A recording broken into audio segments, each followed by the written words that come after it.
নজরুল মঞ্চে একটা চরম অব্যবস্থার ছবি এবং একটা বিশৃঙ্খলা ছবি ধরা পড়েছিল এবং খুব স্পষ্টভাবে যে কথা বিএলওরা বলার চেষ্টা করেছেন, তারা বলছেন যে কোনোভাবেই তাদেরকে যেটা বলা হয়েছে কমিশনের তরফ থেকে সেই প্রস্তাব তারা এখানে মানতে রাজি নন। কি বলা হয়েছে একটু বিশদে যদি জানাই। অন ডিউটি নয়, অফ ডিউটি। এই অফ ডিউটিতে এসআইআর এর কাজ করতে বলা হয়েছে তাদের, যেটা তাদের একেবারেই নাপসন্দ। কিছুক্ষণ আগে সেই ছবি দেখাচ্ছিলাম আপনাদের, যেখানে চরম বিশৃঙ্খলা এবং বিক্ষোভে ফেটে পড়েন বিএলওরা। নজরুল মঞ্চের ছবি, এবং যেটা এরা বারবার এখানে বলার চেষ্টা করছেন যে যারা বেশিরভাগ এখানে যারা শিক্ষক বা শিক্ষকতা পেশার সঙ্গে যুক্ত, তারা কিছুতেই এই যে নির্বাচন কমিশনের যে আদেশ সেটা তারা মানতে এখানে পারছেন না, অসুবিধায় পড়তে হচ্ছে তাদের। কি বলছেন তারা দেখাই। আপনারা দয়া করে বসুন, সাহেবের বা স্টেজে উঠুন, সাহেব কি বলে শুনুন। প্রত্যেকেরই কিছু বক্তব্য থাকতে পারে, সেই বক্তব্যটা সাহেবকে বলুন। ধরে নিন সাহেব অনুমতি দিলেন না, সেটা ক্লিয়ার হয়ে যাবে। বা আপনার বক্তব্যটা শুনলেন, প্রত্যেকের মনে প্রশ্ন থাকছে, বিভিন্ন রকম প্রশ্ন, সেটাও ক্লিয়ার হয়ে যাবে। মাইক দিতে হবে, বক্তব্য বলার সময় মাইক দিতে হবে।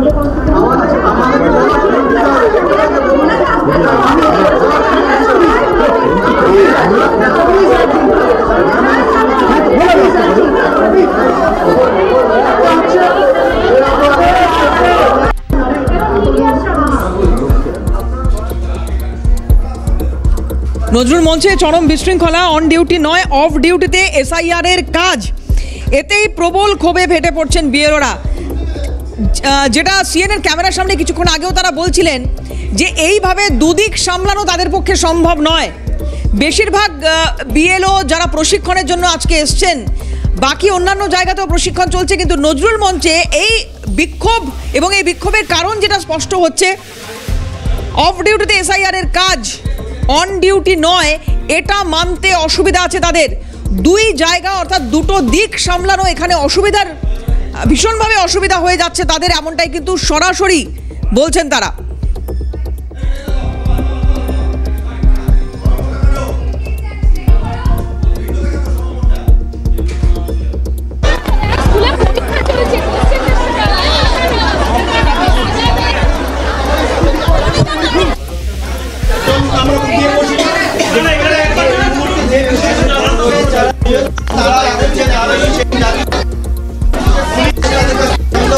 অভিরূপা সাহা রয়েছেন আমাদের সঙ্গে এই মুহূর্তে, সরাসরি চলে যাবো অভিরূপার কাছে। অভিরূপা, আপডেট কি?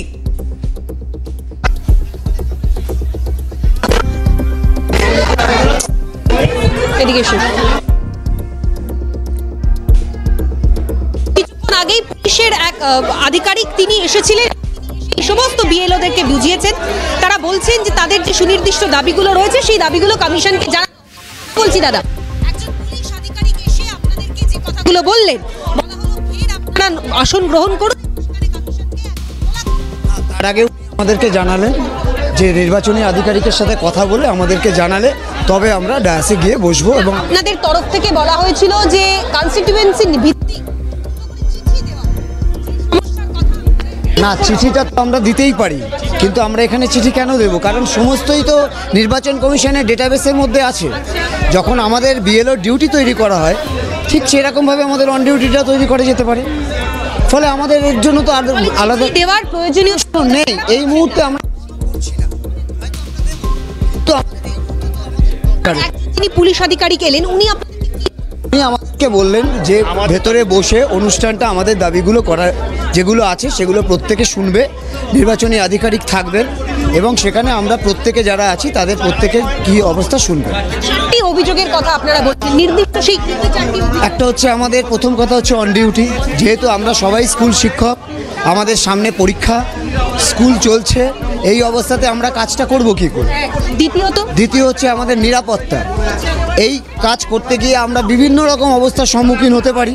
তারপরে এখানে আমাদের মহিলা টিচাররা আছে, তারাও সম্মুখীন হতে পারে, ফলে আমাদের কোনো নিরাপত্তা নেই, ফলে সেই একটা নিরাপত্তা।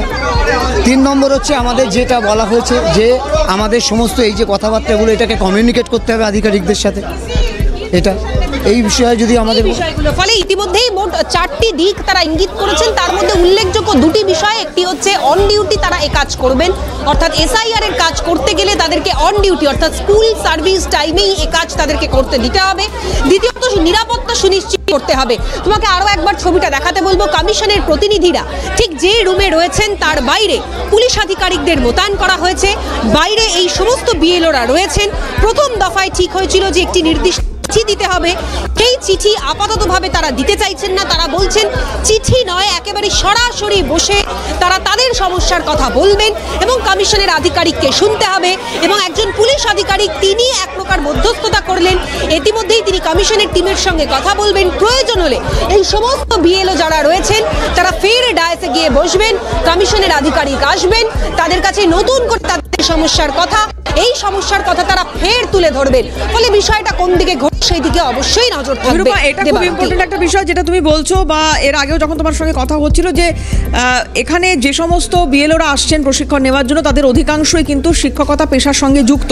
আমরা দেখেছি যে একটা ফেস্টিভ সিজন গেছে, দীর্ঘদিন ধরে স্কুলগুলো বন্ধ ছিল, তারপরে যখন স্কুল খুলেছে, প্রথমত হায়ার সেকেন্ডারির 4র্থ সেমিস্টারের পরীক্ষা রয়েছে সামনেই, এবং সেটা ছাড়াও স্কুল রেগুলার যে পঠন পাঠন সেটাও কোথাও একটা ব্যাহত হওয়ার সম্ভাবনা রয়েছে। এই জায়গা নিয়ে কতটা অসুবিধায় ছাত্রছাত্রীরা পড়তে পারেন এটাও হয়তো এখানে ভেবে দেখাটা ভীষণভাবে দরকার। একটু যদি এই বিষয়ে কারোর সাথে কথা বলা যায়।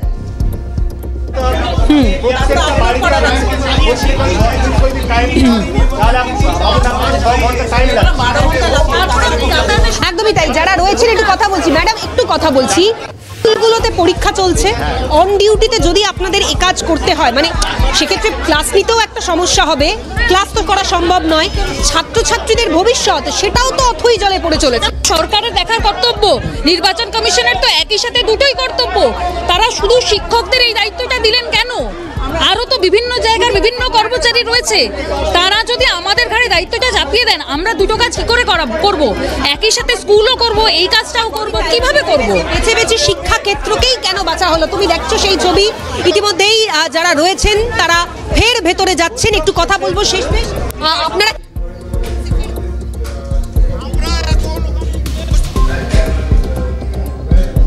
করে তার শোনার পরে তারপরে আমরা স্টেপ নেব পদক্ষেপ। ফলে যে ছবি আমরা দেখতে পাচ্ছি ইতিমধ্যেই শেষমেশ যেটা একেবারে সিদ্ধান্ত নেওয়া হয়েছে যে কমিশনের প্রতিনিধিদের সঙ্গে তারা ফের কথা বলবেন এবং বিএলও যারা রয়েছে তারা এই মুহূর্তে ফের তাদের যে আসন সেই আসন তারা গ্রহণ করবে।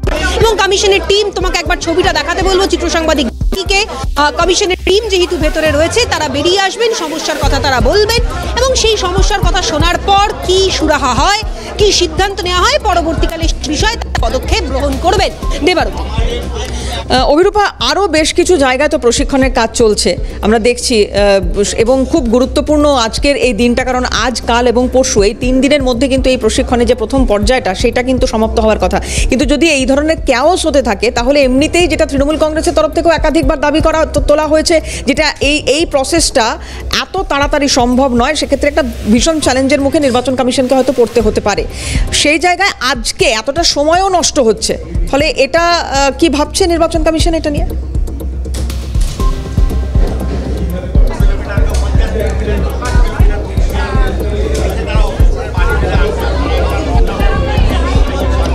কমিশনের তরফ থেকে সে বিষয়ে কি সিদ্ধান্ত নেওয়া হয়, তারা কি ভাবছেন সেটা পরের কথা। কিন্তু প্রথম থেকেই যেটা বলা হচ্ছিল যে 2002 সালে যখন এসআইআর সম্পন্ন হয়েছিল, এসআইআর এর কাজ করতে ন্যূনতম 2 বছর সময় লেগেছিল। সেই কাজ এই 6-7 মাসে কি করে সম্ভব এটা কারোর পক্ষে বলা সম্ভব, কাজ সম্ভব হবে তা কেউ জানেন না। এবং তাদের ব্রিফ দেওয়া হয়েছে এই সমস্ত বিএলওদের, তাতে তারা মনে করছেন এই কাজটাও খুব কম একটা সময়ের কাজ নয়। সেই ফর্ম বিলি করতে, ফর্ম কালেক্ট করতে, ফর্ম ফিল আপ হয়েছে কিনা প্রতি বাড়ি গড়ে 3 বার করে ভিজিট করতে।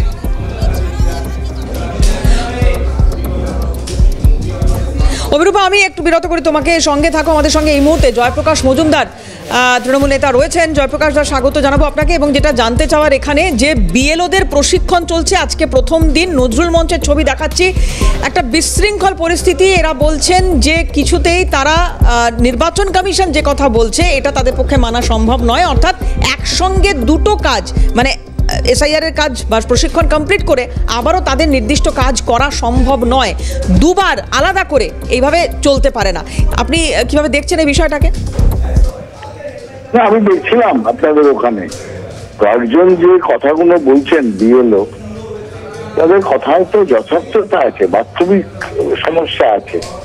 তারা বলছেন আমরা যেখানে থাকি সেখান থেকে স্কুল 2-2.5 ঘন্টা লাগে, আমরা যাই আসি, সন্ধ্যেবেলার পরে বাচ্চা আছে বাড়িতে, ফেরত আসি, আবার সকালবেলায় রওনা হয়ে স্কুলে যাই। এটা সাধারণ তাদের চাকরি। এবার তাদের দেওয়া হচ্ছে কয়েক জায়গায় বিএলওর কাজ করতে, বাড়ি বাড়ি যেতে হবে 1 মাস ধরে, কোনো বিশ্রাম নেই।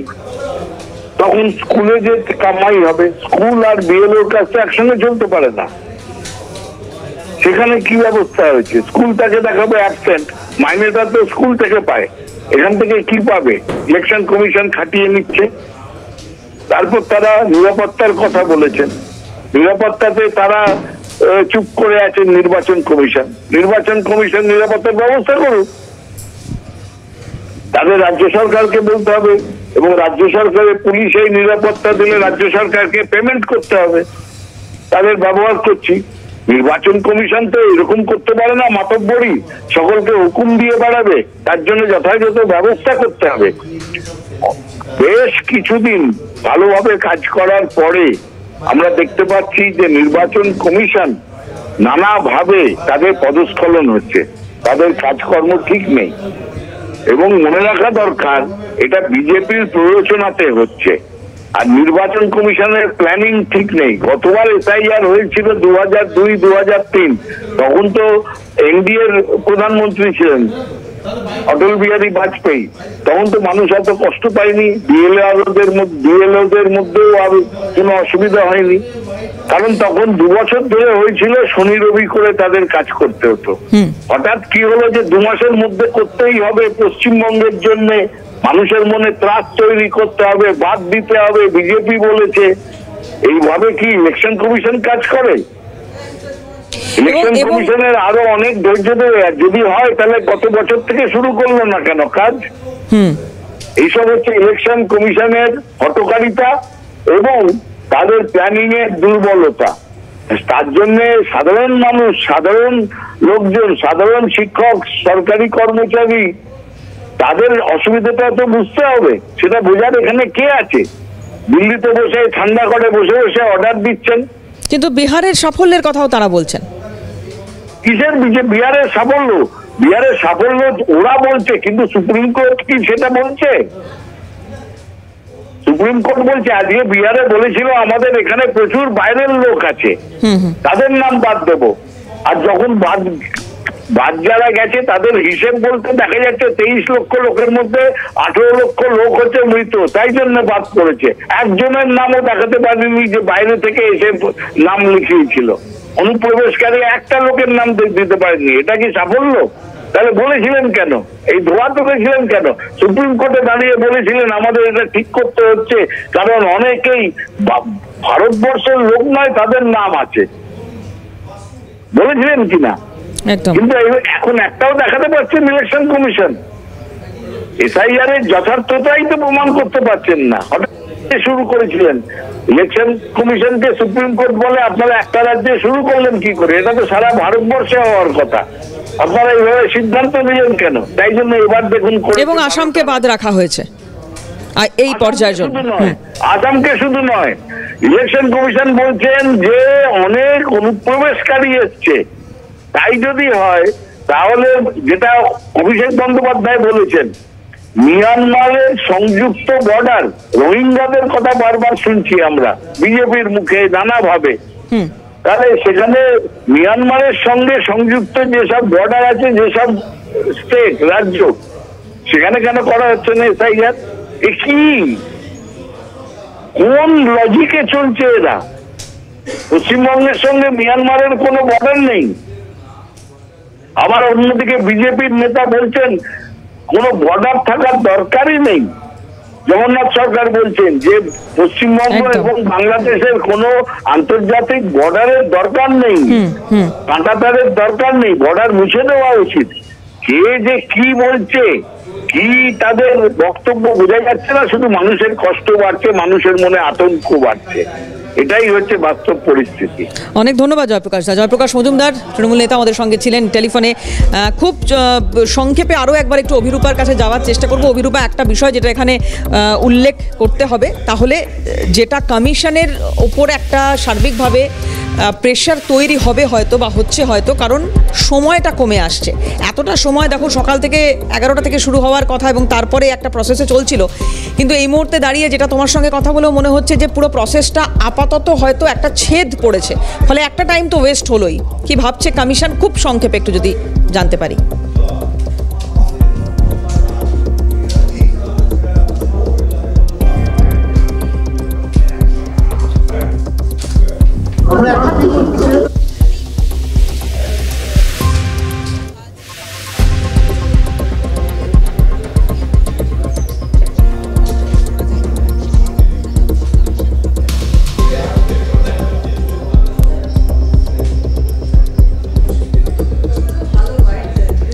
সম্ভবত অভিরূপার সঙ্গে যোগাযোগ বিচ্ছিন্ন হয়ে গিয়েছে।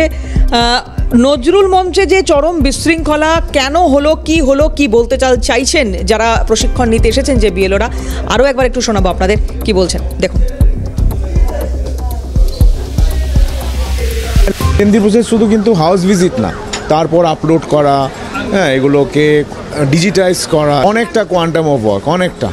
আপনি একটা ভিজিটে যে সেই কাজটা শেষ করতে পারছেন সেটাও না, you have to make 2 or 3 visits, তাতেও না হতে পারে।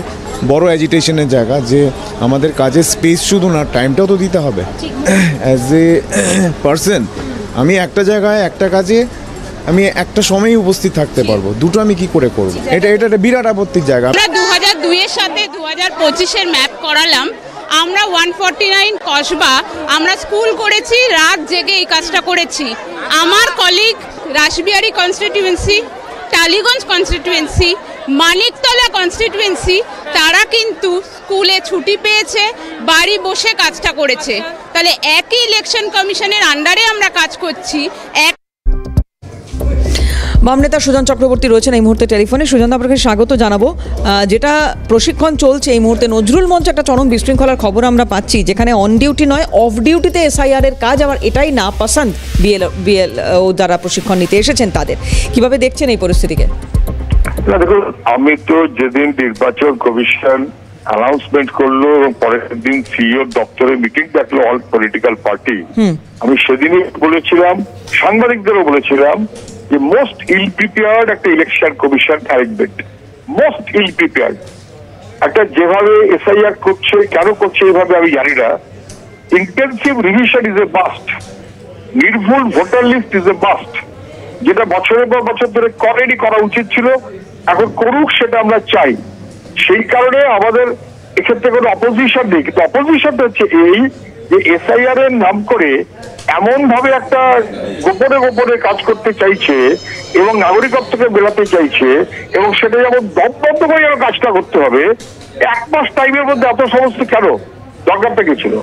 শনিবার রবিবার অথবা ছুটির দিন, অথবা তার বাইরে প্রয়োজনে বাড়তির সুবিধা দিয়ে, তাহলে 1 মাস, এটা 2 মাস রাখবো, 2 মাস 2.5 মাস রাখবো, অসুবিধা ছিল না তো। এটা তো জেনুইন কোয়েশ্চেন যে আমি স্কুলও করবো সমান, তাহলে আমি এসআইআর এর কাজটাও চালিয়ে যাবো। এই দুটি একসাথে কি করে সম্ভব? স্কুলটা অনেক দূরে, সেখান থেকে ফিরে এসে 1000 লোকের কাছে আবার এনুমারেশন ফর্ম নিয়ে যেতে হবে, বা 400-500 লোকের কাছে ফর্ম নিয়ে যেতে হবে। এটা কি পসিবল নাকি? একটা ছাপলামো হচ্ছে। নির্বাচন কমিশন ইল প্রিপেয়ার্ড, এবং তারা তাদের পলিটিক্যাল মনোভাব থেকে আরএসএস এর এজেন্ডা অনুযায়ী চলতে গিয়ে কার্যত নির্বাচনের স্বাভাবিক ইন্টেন্সিভ রিভিশনের কাজটাকে 12টা বাজিয়ে দিচ্ছে। ইন্টেন্সিভ রিভিশন আগেও বারে হয়েছে, কখনো এরকম অবস্থাটা হয়নি। ফলে বিএলওদের নিরাপত্তা এবং বিএলওদের কাজের সুযোগ, এটা কিন্তু এনশিওর করতে হবে। আমি আগের দিনই বলেছিলাম যে নির্বাচন কমিশন ইল প্রিপেয়ার্ড। অনেক ধন্যবাদ সুজন দা। সুজন চক্রবর্তী বাম নেতা ছিলেন টেলিফোনে।